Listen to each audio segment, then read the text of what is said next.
Okay, Eddie. You ready? Thanks very much for doing this interview, Eddie. We'll start with the poem that you did most recently about the glass. What's it called, Eddie? If they had made an effort.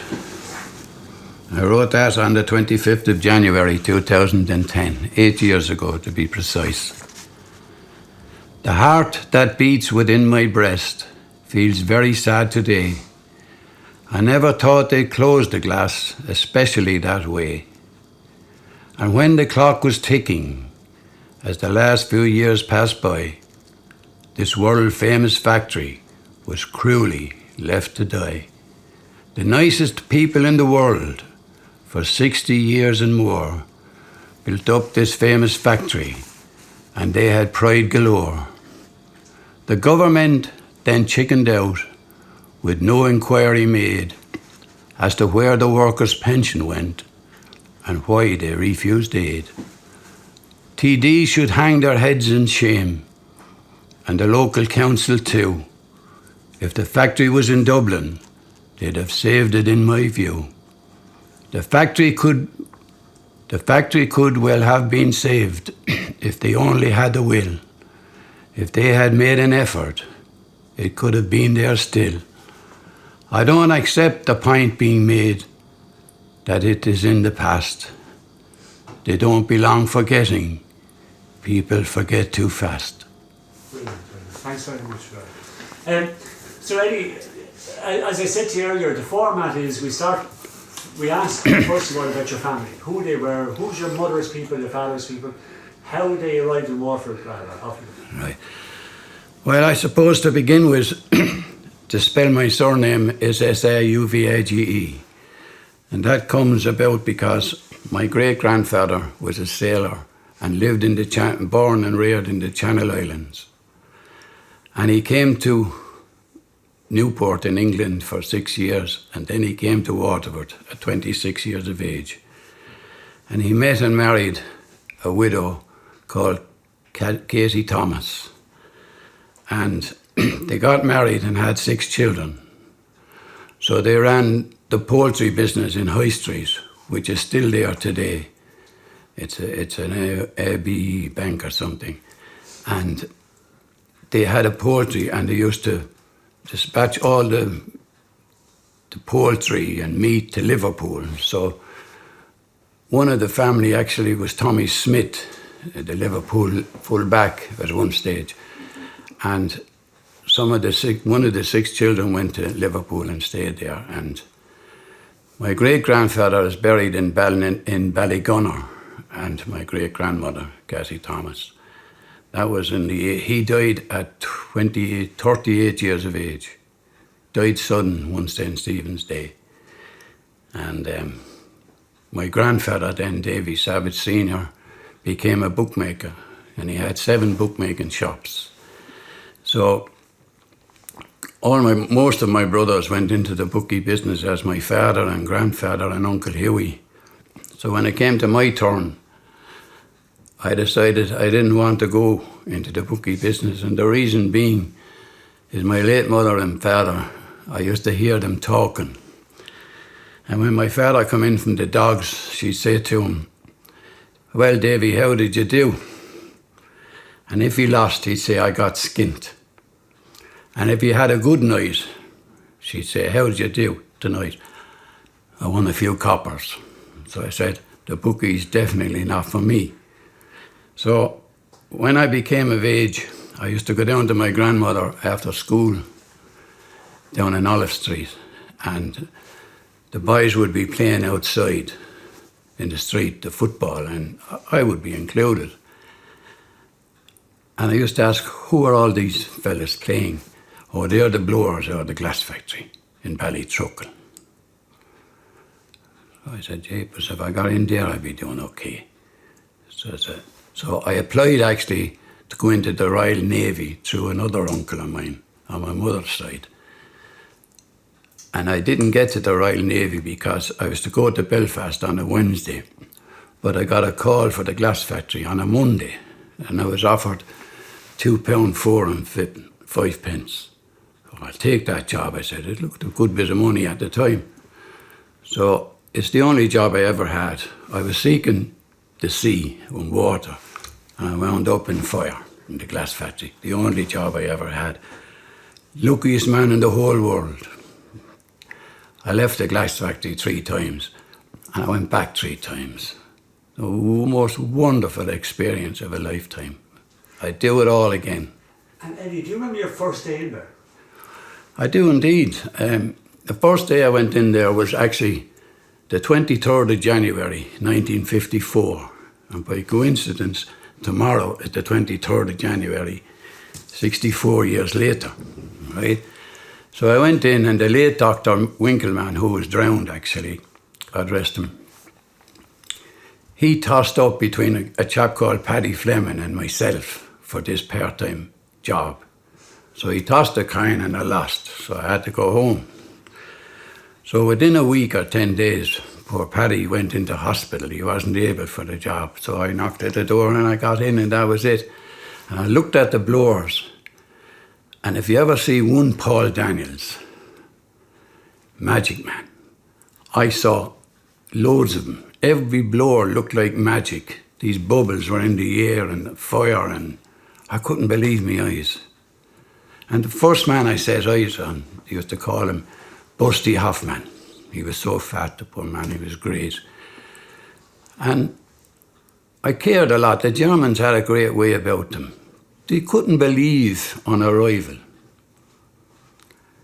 What's these Irish fellas smoking for 14 and 15 years of age? This was strange to the German people who were there at the time.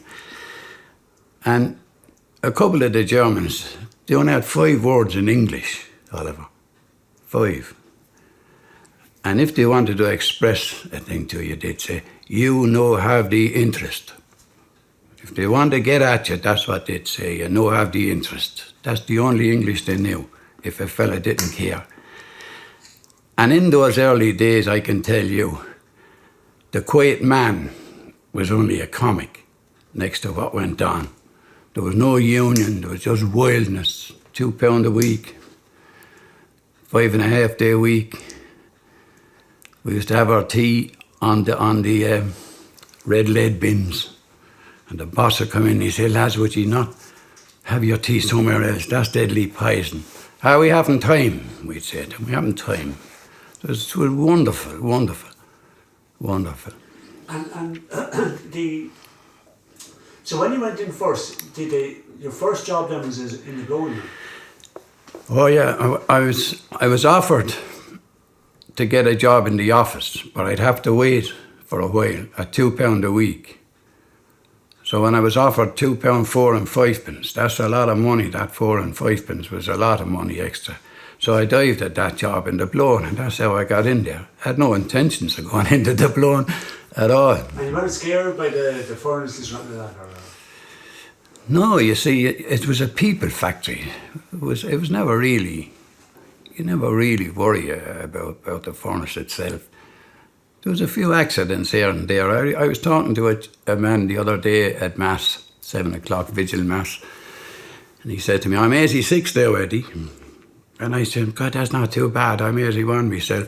Do you remember the time you were blowing? I was blowing balls for you. That's the second job you'd get. The first one is to knock off general workers' pool, and they would take from that pool to make ball blowers, and the ball blowers would become blowers, and the blowers might become stemmers, some of them to put on the feet." But I said to him, "Do you remember that back in Johnstown?" "I'll never forget it," he said. "Gee, it didn't do you any harm. You're looking very well, 86, and I'm still here, and we're still standing," because he was coming out of the mould, blowing the glass like that, and he went a step back. And I was coming over to hang up the ball on the stand, and it stuck right in the middle of his back. You know, it's brilliant, the way it happened, and he went, "Oh," like that. You know, so there was plenty of fellas got burns here and there. So, I mean, fellas must have a lot of scars then, have they? Oh, they would, yeah. Oh, God, they would, yeah.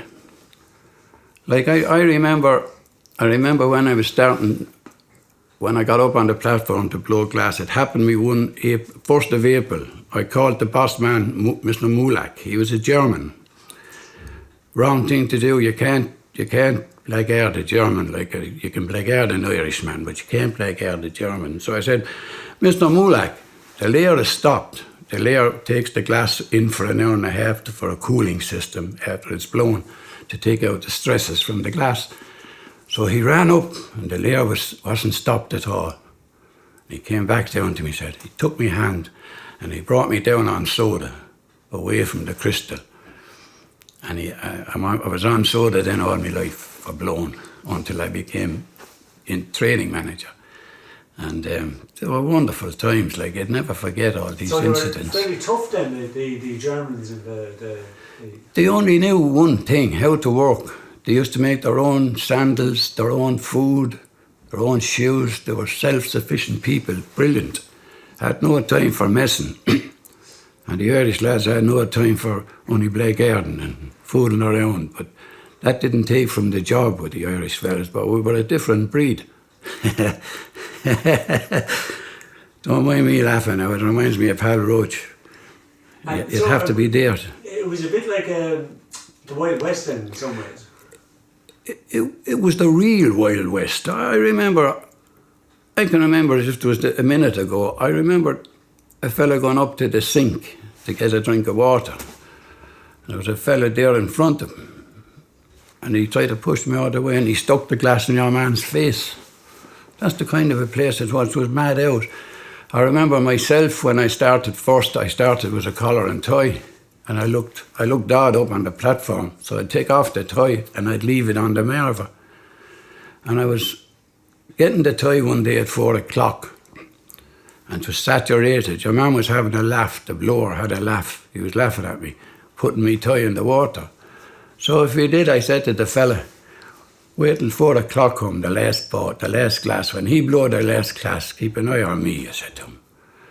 And I knocked your man out off the platform. Now, the platform was nearly the height of the table, about 3 feet off the ground. And he fell out and he was out cold. So Mulak sent for me. And he said, what did you do that for? Well, I said, he put me tie in the water. And the German said to me, good man. And I got away with it. You know, so like, there were always incidents. I remember another fella throwing a jug of tea down on a fella's head because he sat in his place. And we used the park, and I was putting this in my book, which I hope someday to publish. We had this little gas stove to make our lunch, and we only had a half an hour lunch. And in the half an hour lunch, we had to queue up to put on our teapot. So I said to a chap called Harry O'Keefe, a lifelong friend of mine, still going strong it is, he wanted the two of us. He said, I'm next. I said, no, I'm next. I'm next, he says. I said, I'm next. Okay, down the park at 4 o'clock.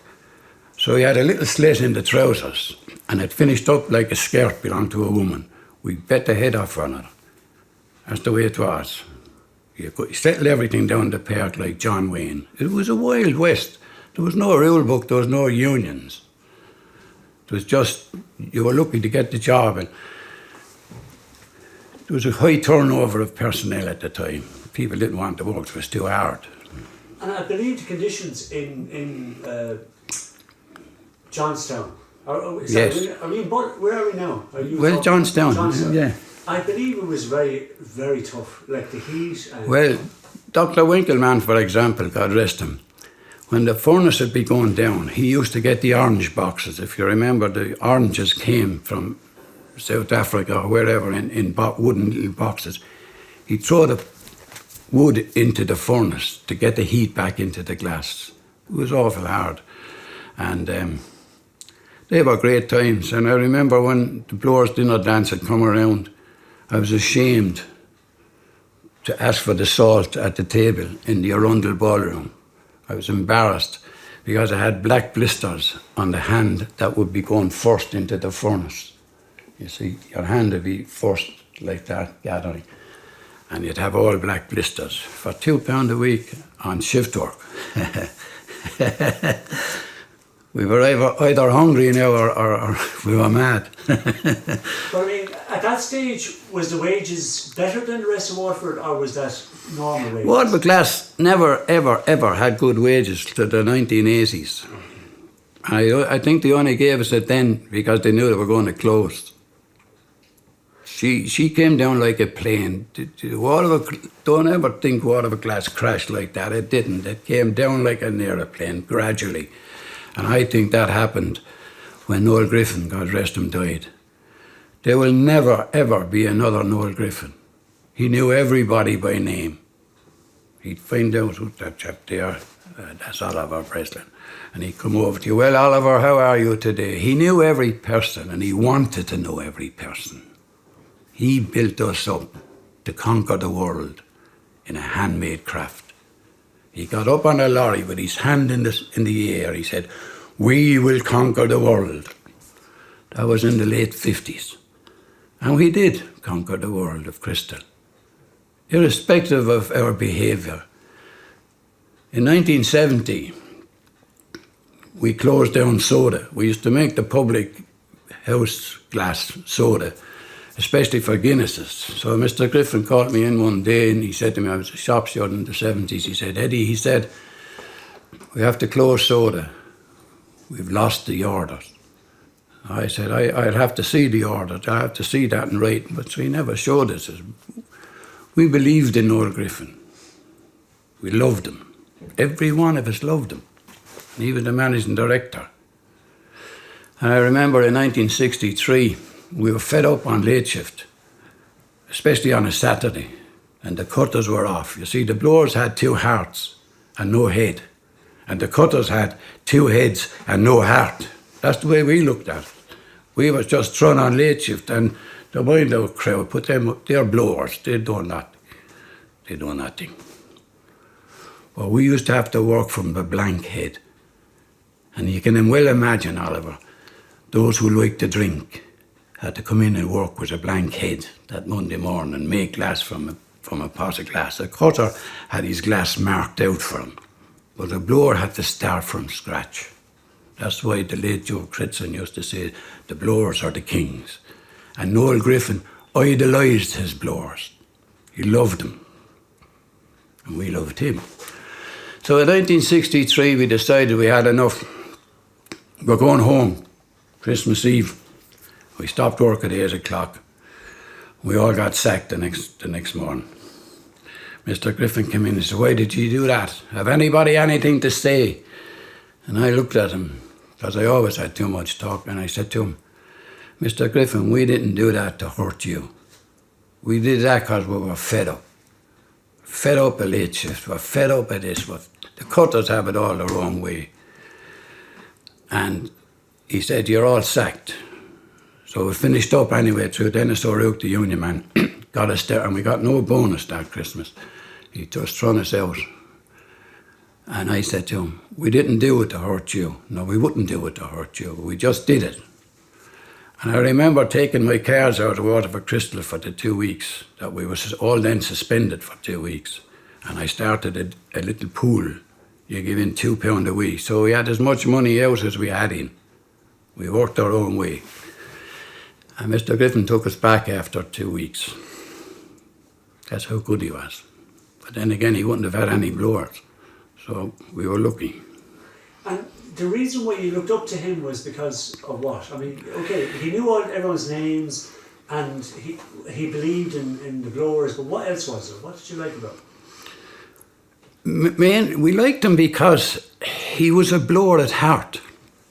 And his favourite song was A Nation Once Again, which of course was a rebel song at that time. How dare anyone sing A Nation Once Again? This is an English country, as they thought. But that was his favourite song. And then he introduced 10-year dues and 5-year dues, free drink and free food once a year. And he had a 30-year dues. He put everything in place. And if one only look at the glass factory history and ask themselves one question, which I always ask myself, how come, under Noel Griffin's leadership, the glass factory, who were totally dependent on imports of the raw materials from different countries, we never had a stoppage Never had what? We never had a stoppage or strike. We never had a stoppage over no materials. He had it up here. He was a great man. He had everything a year in advance, stocks and all that kind of stuff. Okay, so he was very organised. You had to give him a break. That's okay. Yeah, he's gone. And sorry, you mentioned Joe Creston as well. I did, but the one thing about mentioning Joe was, when you talk about Waterford Glass, he's very prominent in people's minds. But there were so many gifted continentals. You know, it was unreal. There was Madrigalis, there was Italians, Polish, Germans. They came from everywhere. And they were all good. What was the relationship like between the locals and these immigrants who were the trained? Very good. Very good. I remember Egon Schimberger was a good footballer, and they mixed in. But at the same time, they couldn't understand us. The Irish were just wild beasts. You know, look at him, 14 years of age, smoking.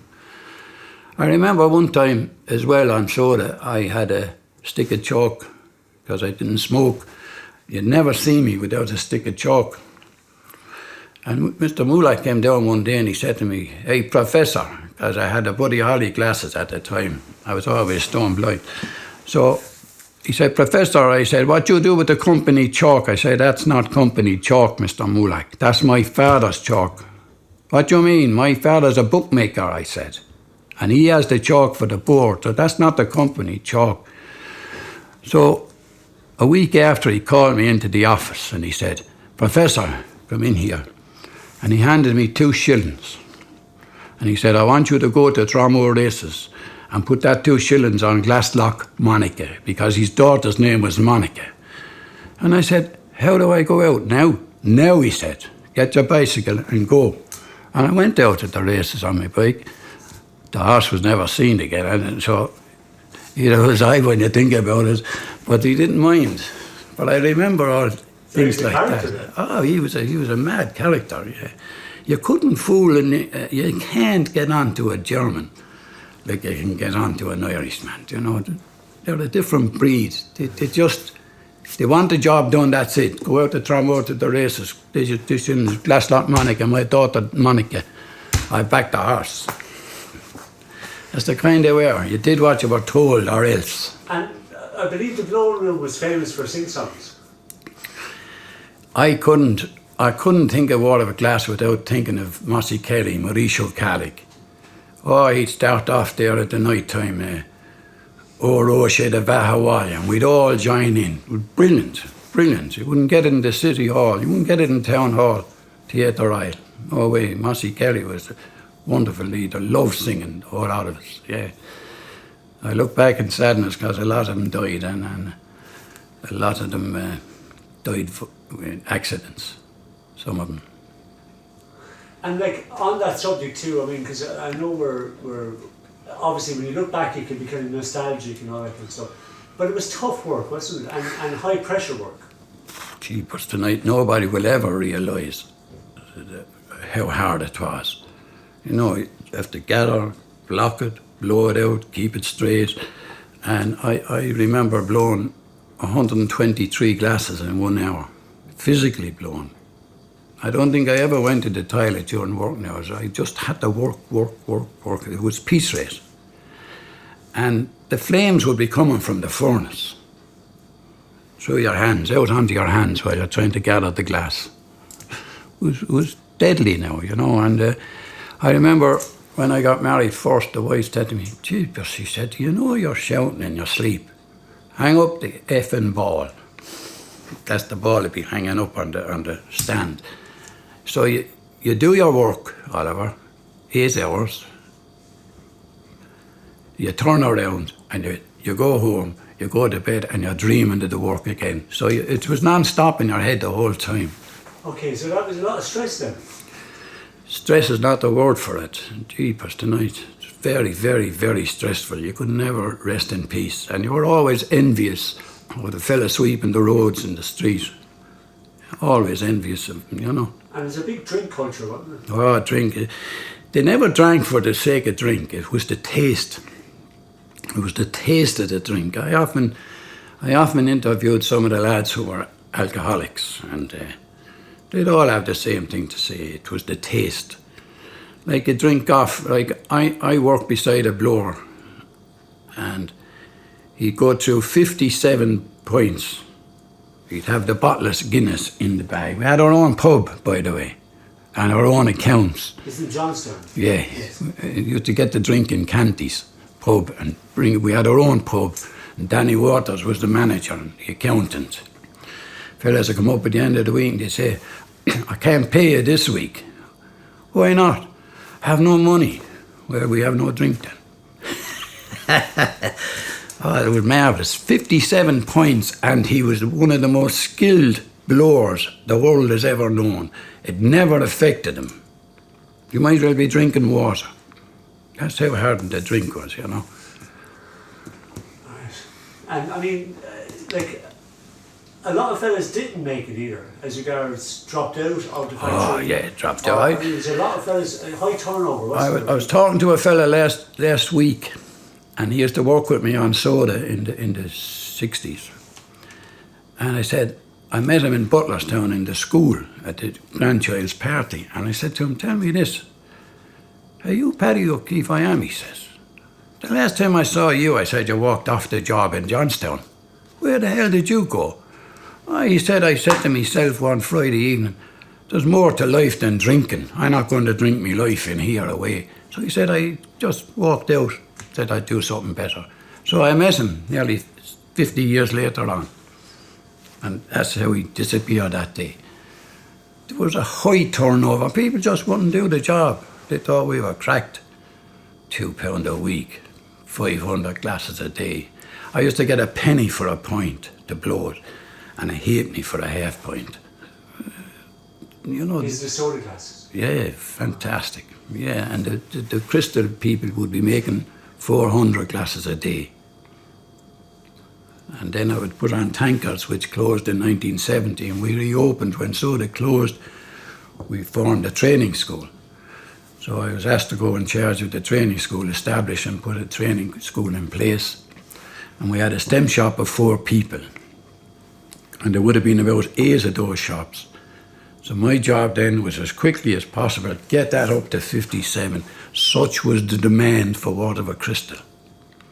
You see, because the crystal was so clear as opposed to what went before it. You know, the chainy things you'd see them in the church, and now you can see the wine through the glass, and this hit America, and we had the best 2 men the world has ever known, Noel Griffin and Con Dooley. They hit America, and they sold more glass than we could produce. So my job was to turn 8 shops, without affecting the piece rates, into 57 teams. It's just like in English soccer, there were 57 stem shops. And we had a training school. And in the training school, the first thing I realised was, what is training? And when I discovered that training was the development of attitude, skill and knowledge, I used to have up on the board in my office, I used to have ask, attitude, skill and knowledge. Attitude, so I knew none of us could spell attitude, never mind say it, right? I was one of them, and I was the man in charge. So I started studying it. And when I discovered attitude was how you think, how you act, and how you feel. Oh, geez, I said, we're in right trouble here. We have a load of water for fellas. How they think, how they act, and how they feel is not at all like the management thinks. So workers think that way, and management think that way. They'll never think the same, never. They can't. It's not possible. Because the management's wage is up there, and the workers' wages is down there. And we used to have to borrow our wages from month to month sometimes, as managers and supervisors. We'd have to borrow off our wages. So workers will never think like management. It's not possible. And I discovered all that. So I made a fine job for myself then for the next 20 years in training on management. And I loved every minute of it. You were kind of middle management, I suppose, weren't you? Middle management, yeah, but I was always Eddie Sauvage. I had my own football club. And whether you're managing football The only thing you can't manage in life are women. You know, like, but I found working with people was the same no matter what you were doing. Whether you're making glass or fixing bicycles or selling this or that. And speaking of women, there was quite a lot of women working class too. They were, and they were very, very dedicated people. I noticed where women were concerned as distinct from the men, if you go into a woman's apartment, you'd probably see a statue of Our Lady. You know, the women, like, they had their own ways of living, which was different. And the men were always wild. This magazine or that magazine. But the women seemed to be a different breed. They were a different breed. Although I remember one day I was in the office and things were so bad that they had to introduce a rule book. And one of the biggest rules was if you're caught fighting each other because of the past, it was an automatic suspension if you go down. Because there was too much violence. Yeah, personnel, you know. So this boy and girl, anyway, were after causing big attention on the floor, and they stopped. So they came into the office, and I said, "What's the problem?" "She spit on me." And I looked at her, and then I looked at him. "She spit on you? And what did you spit back at her?" So if you go down to Sean Dunphy and personnel, you're gone for 2 weeks. And I said to him, "What did you say to him?" "He called me a whore." And I looked at her and I said, "Are you a whore?" And I was the manager, so this must have sounded crazy, like, but that's the way I managed. "Are you a whore?" "Oh, God, I'm not." "Well, what are you listening to him for?" I said, "You're making him important." So I looked at him, I said, "Why did you call that girl that? Have you proof?" "No." "Well, shut your mouth then and apologise." And then suddenly I turned around to the two of them, and I remember it as if it was a minute ago. "What did our Lord say to the apostles?" And I knew they were looking at me with 10 heads. What did our Lord say to the apostles? "Go and teach all nations." Go out and teach them. So would you two get out of my sight and stop your messing and go out and teach one another how to work and how to behave. And don't be annoying me. Because if it goes further than me, you're suspended for 2 weeks. And you can do without that. Never had a moment's trouble after. And if I met that girl today, she'd tell me about that story. And you mentioned the personnel manager. Sean Dunphy was, you see, the problem was Waterford. And I don't know if it's just Waterford or if it's all of Ireland or the whole world. But I found in experience, true experience, that if you do 99 good things for a person, you're a great fella. And just do one bad or say no once and you're no good. You were never any good. Never. And I found that to be so true to poor Sean Dunphy. He was in personnel, and of course his job was to say no so often because everyone had 10 back kitchens and they were building extensions on houses, and it was only for either drink or holidays or whatever. We were throwing money, the banks were throwing money at us. So his job was trying to control us as a mob. And his job was to say no, and nobody liked that. But they didn't see the real Sean Dunphy. I did. And I know fellas, I used to go on the duck in school. I didn't like school. I was often on the duck out in Tramore, lying back. I was a sun worshipper. Keep going, sorry, keep going. And I'd go down to Sean and I'd say, get into the car. And he'd say, oh, well, where are we going? I said, we're going out to look for Joe Soap. He's missing in action. He hates the job and he's on the duck. And we go out to Tramore sometimes, out at the back strand, and find a fella. And there was another fella's wife came to see me one day and she said, could I speak to my husband? I said, he's not here. So I went back into the job and I said to the fellas on the platform, where's your man? Get into your car, Eddie, and go out and you'll find him out there. He's walking out the road every morning. Doesn't like the job. He'll have his lunch under his arm. So I go down, I get Sean Dunphy and say, come on, we go off looking for this fella. And your man said, well, Ned, I opened the passenger door, get in. He jumped into the car and he said, where are we going? I said, I don't know where I'm going, but you're going up on the platform to blow glass. You're missing for the last week. What the hell is up with you? Ned, he said, I don't know, I hate this place. So he was okay. Sean Dunphy gave him special leave. And there was a side to Sean Dunphy and personnel that even the senior management weren't aware of. He was a wonderful man. He knew people were people. He spent 25 years in Lourdes. I think he got a gold medal from Lourdes for his service. But in personnel, he was this guy, I'd definitely give you nothing. You know, this was the local scene. He'd say no. Because you can't say no to anybody in Ireland.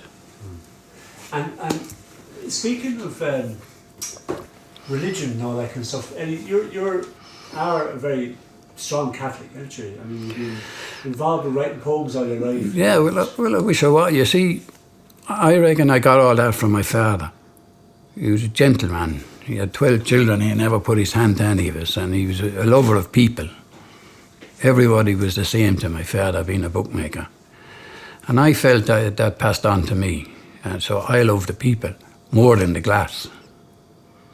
People are everything. So I started writing then about the poems when I left the glass factory, and they started flowing out. And I wrote 2 books actually of poetry, which I have there. If you wouldn't mind, would you share the poem you did about the work, like about the lads who some of them didn't make it, or the workers who some people you knew over the years who took their own lives? Because I just think that's a very moving poem about the ones that didn't make it.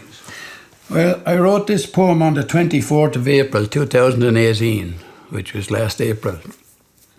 And I would always, and I apologise to nobody for the wonderful, always thinking of the wonderful people that I met in the glass factory over the decades, 40 years. Fantastic people, quality, they had everything. And I got a bit of a shock when I realised that I had at least 10 great friends that commit suicide who worked in the glass with me. And I'd be always thinking of them more than the other 3,500. These were the people, because I can remember one of them in particular, and he'd have the chest out and the shirt open and a big joint of a gentleman, strong as a horse, always folded his arms, and he'd listen to you.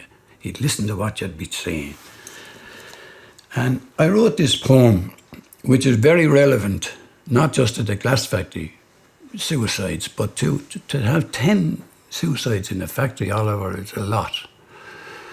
But we had 400 suicides in Ireland in 17, and 80 of those were women, and the other 320 were men. And I said to myself, 80 women is a lot.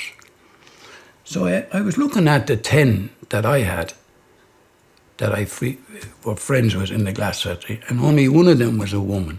The other 9 were men.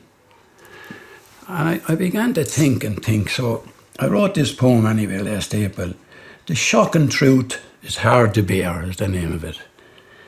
I often think of those, dear Lord, that when the time arrives, that they can't go on living and then take their own lives. The thing so hard to understand is why this can occur. Is it despair beyond control, or is their mind a blur? The shocking truth is hard to bear, especially when I know that most people this happened to were wonderful to know. There are so many causes which brings all this about. One probably is the silence which causes them to doubt that God really exists and they are not alone. The fact so many die this way is chilling to the bone. I beg you on my knees, dear God, for those who died this way, received love and compassion, Lord, and live with you today. We need to practice constant prayer, which is the food for thought. To always be aware of this is what we have been taught. We pray for all those families that have been left behind in need of special blessings, Lord, in need of peace of mind. Thanks very much, Eddie. And sorry, can I just ask you too, Eddie, about I know you were involved in management, but you're also involved in the union. You said you were a shop steward. Ah, yeah, I was a shop steward. How did that come about? Well, that came about in the early days when we weren't so happy with things, the way things were going, and we weren't paid right, and in spite of Mr. Griffin's, he was doing his best, so it wasn't his fault. We just had to fight our case. And we weren't too happy with the shop steward that was came, so some fellas proposed me, and I didn't want to do it. But I decided to do it, and I had a first union meeting. There was hardly anyone there, so I resigned straight away on principle. And a fella stood in instead of me.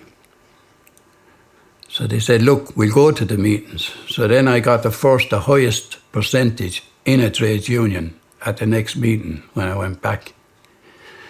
And we moved on from there. And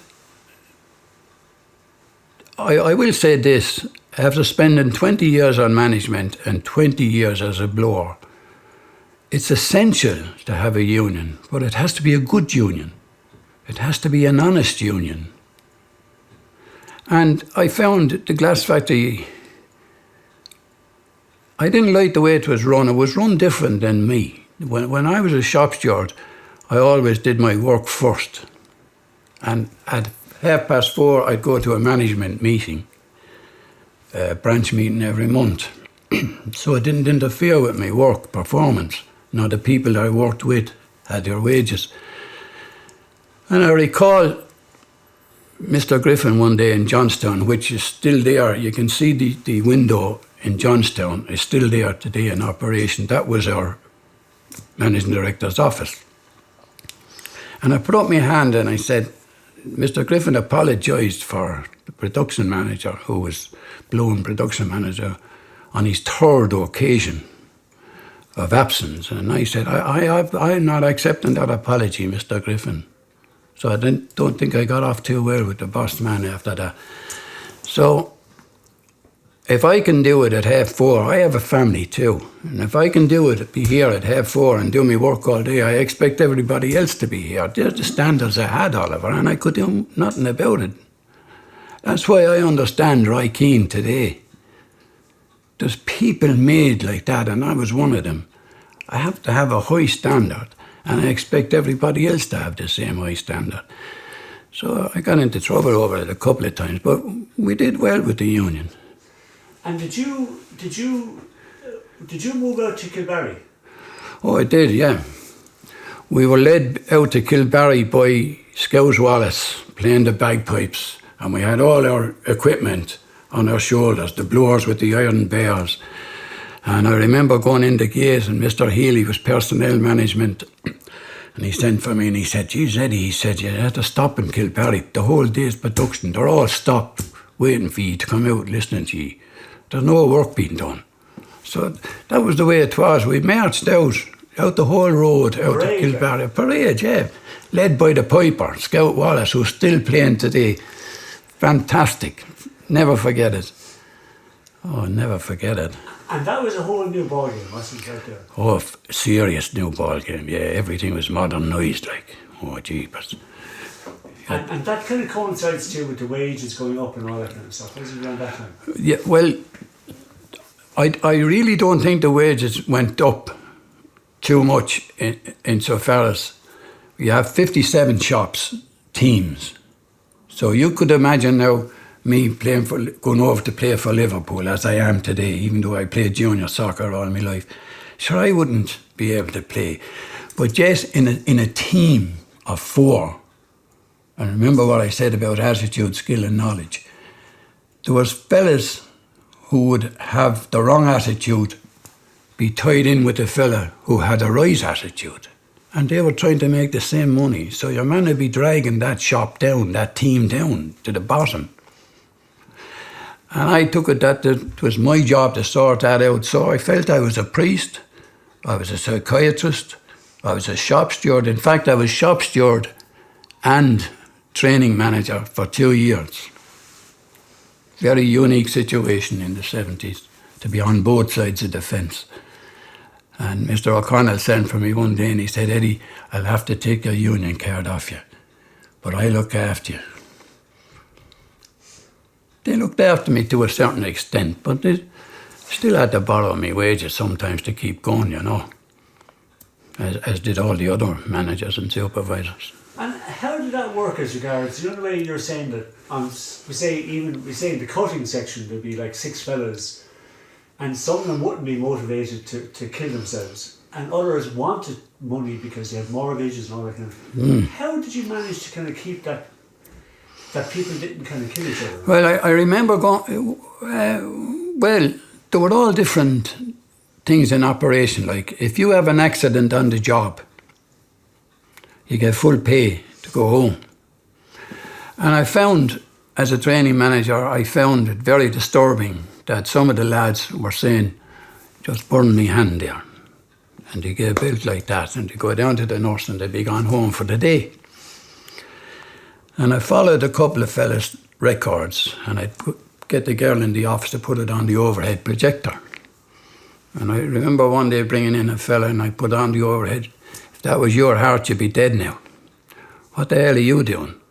80% of your absenteeism is on a Monday morning before 9:30. Who burned you this week? So I'd gamble. If you want the union, get the union. But I'm telling you, you're burning your hand deliberate and you get paid for it. And there was abuses like that. And it was more difficult then, Oliver, when you had a fella with a 10% attitude working with a fellow who had a supernatural ability, loads of skill, the right attitude, the right knowledge. And that poor devil was stuck with a fella day in and day out, and nobody could do much about it because there was what you call the Blower's Bible, which was a seniority list that the union would expect you to go by. And at the same time, the fella rearing up in the background could be saying, like, I'll give you an example, typical example. I was in one day in the office, and there was a knock on my door, and there were 6 shop stewards came in to see me about what I was saying to the apprentices.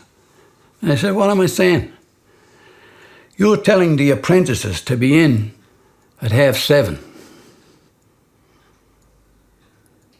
in the mornings for an 8 o'clock start. Now, they knew as 6 craftsmen that they needed them in at 7:30 to prepare for work. Right? So I said, I gave up that. And they knew I didn't, you know, but they'd be laughing. Oh, I'd tell them to come in at 7:25 now. I gave up all that. They didn't believe me, so they went outside anyway, outside the door. And I went over and cocked my ear to the door like that. And I told you, I don't want to be one into him. He's cracked. And I lived on that for the next 20 years. So if they thought you were mad, you were okay? Oh, yeah. Didn't know how to handle it? My son came into me one day and he was very upset. And he said, Daddy, he said, fellas are laughing at you. And I said to my son, David, when I tell you something, as long as they're laughing at you, you're okay. Let them laugh. Because while they're laughing, I'm laughing. They don't see me laughing. But I'm laughing at them laughing. I said, what do you want them to say to your father? He's an old gate. They're laughing at your father because they like it. I wouldn't do any of them any harm. And I wouldn't. If I couldn't do you a turn, I wouldn't do a good turn, I wouldn't do you a bad turn. But I was straight as a die. Loved it. And I mean, obviously then there's the whole side of the end picture and all that kind of stuff. I mean, looking back on it, do you feel very sad about the whole thing, about where Glass Factory went and all that kind of stuff? Oh, I'd say that's putting it mildly. It's not so much sadness as it is betrayal. The craft was betrayed in every shape or form. I knew from listening to the boss men from time to time, they were worried, as men can be worried. I often see the boss man saying to another boss man, this place has gone too big. It got too big for them as a handcraft.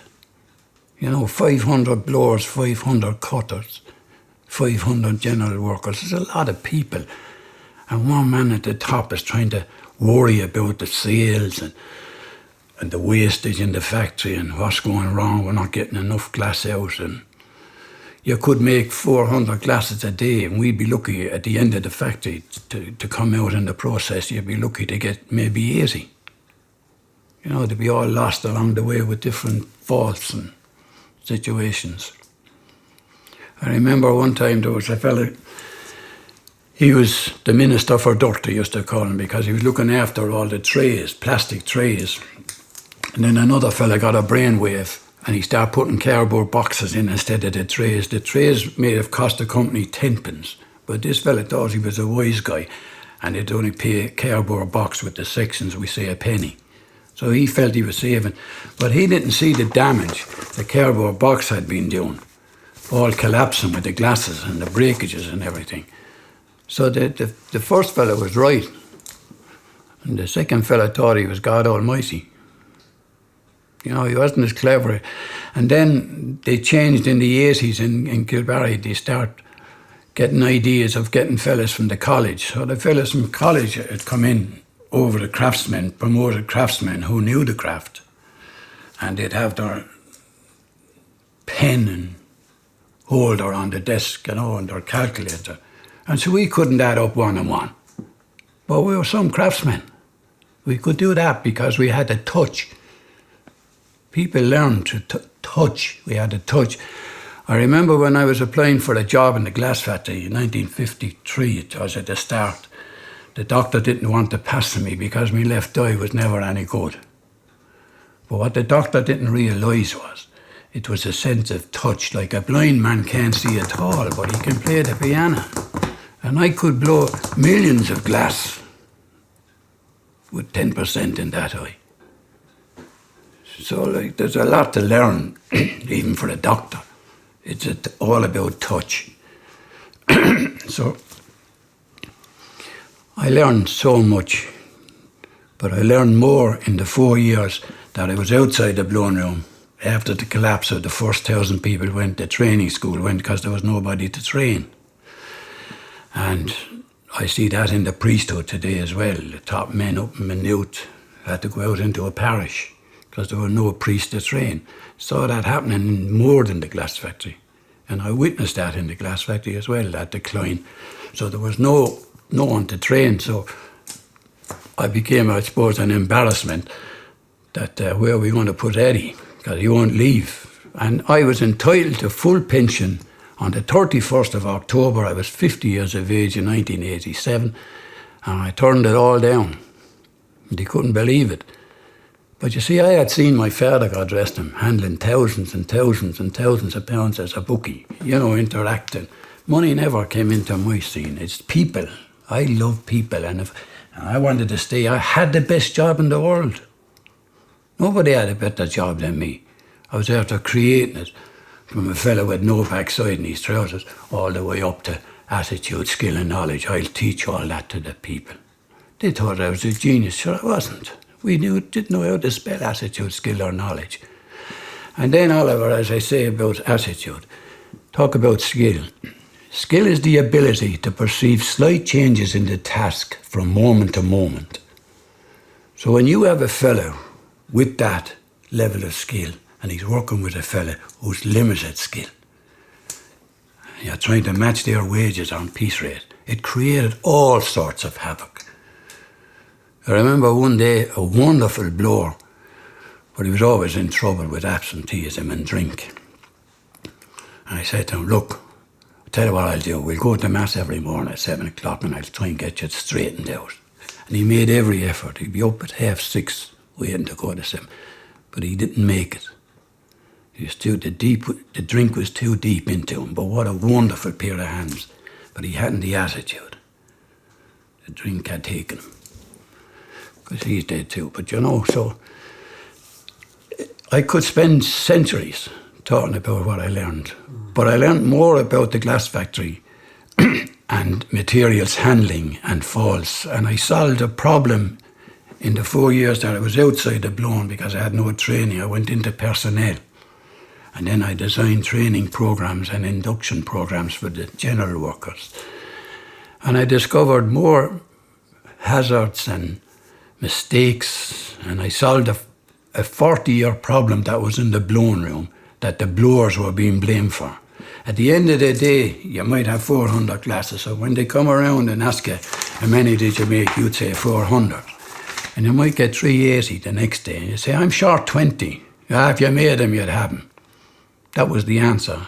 But it wasn't. I saw a mistake down the factory that they were mixing the glasses in different trays so that you'd be getting 20 extra and they'd be my 20. And that was the solving of the problem. So I created a program around that and I brought it to the management and showed it to them.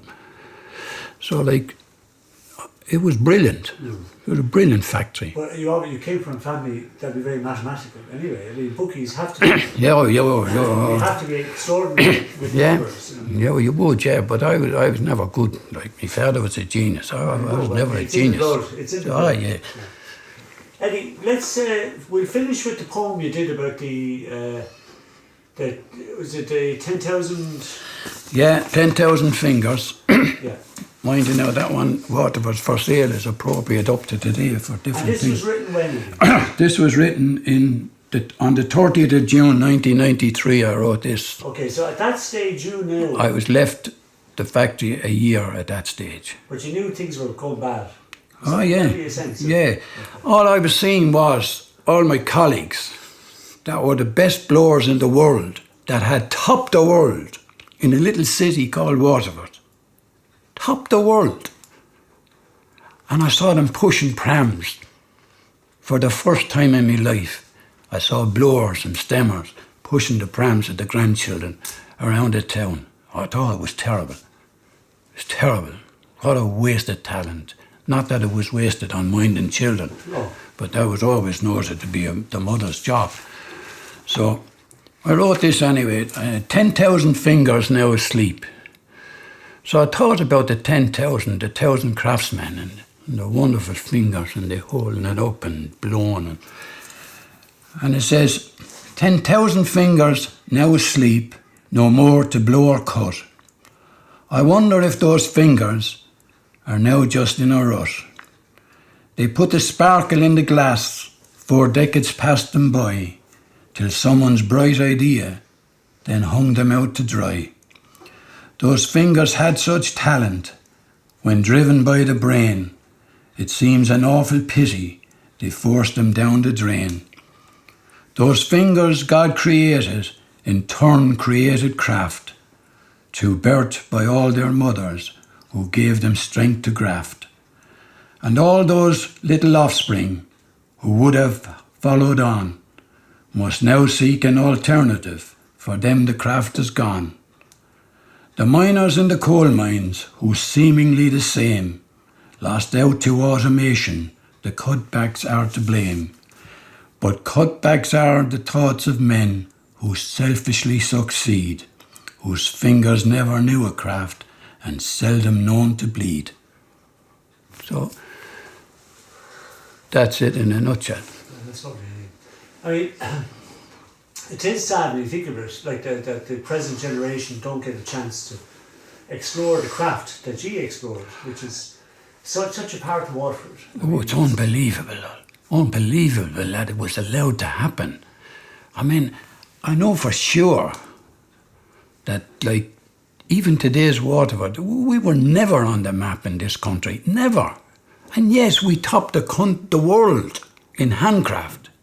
Biggest factory in the world was in Little Waterford.